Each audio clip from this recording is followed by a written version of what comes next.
السلام علیکم، میں ڈاکٹر ذاکر یونان سے اور 30 دسمبر کے اہم واقعات۔ 30 دسمبر 1906 میں آل انڈیا مسلم لیگ کا ڈھاکہ میں قیام عمل میں آیا، جس نے آگے چل کر پاکستان کا مطالبہ کیا۔ 30 دسمبر 1959 میں پاکستان کے دوسرے 5 سالہ منصوبے کا اعلان کیا گیا۔ 30 دسمبر 1973 کو ذوالفقار علی بھٹو نے پاکستان اسٹیل ملز کا سنگ بنیاد رکھا۔ 30 دسمبر 1980 کو قائد اعظم محمد علی جناح کی بہن شیریں بائی کا انتقال کراچی میں ہوا۔ 30 دسمبر 1803 میں ایسٹ انڈیا کمپنی نے دہلی، آگرہ اور بڑوچ پر قبضہ کر لیا۔ 30 دسمبر 1922 کو سوویت یونین کا قیام عمل میں آیا۔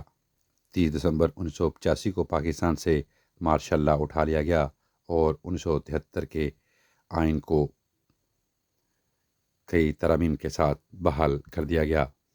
30 دسمبر 2008 کو آصف علی زرداری کی پریس کانفرنس پہ حکومت پہ بینظیر بھٹو کے قتل کا الزام لگا اور بلاول زرداری کا نام تبدیل کر کے بلاول بھٹو زرداری اور حکومت کے سربراہ نامزد کر دیا گیا۔ 30 دسمبر 1861 میں امریکی بینکوں نے سونے سے ادائیگی بند کر دی۔ 30 دسمبر 1906 کو ایران آئینی جمہوریہ ملک بن گیا۔ 30 دسمبر 1949 میں ہندوستان نے جمہوریہ چین کو تسلیم کر لیا۔ 30 دسمبر 2006 کو صدر صدام حسین کو پھانسی دی گئی۔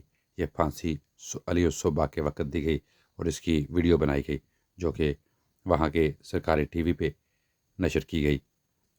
30 دسمبر 2012 کو پاکستان کے بلوچستان میں خودکش حملے میں 19 لوگوں کی موت ہوئی۔ 30 دسمبر 1953 پہلا رنگین ٹیلی ویژن سیٹ فروخت کیا گیا۔ 30 دسمبر کے حوالے سے یہی معلومات تھیں۔ اجازت دیجیے، اپنا بہت سا خیال رکھیں۔ ٹیک کیئر، اللہ حافظ۔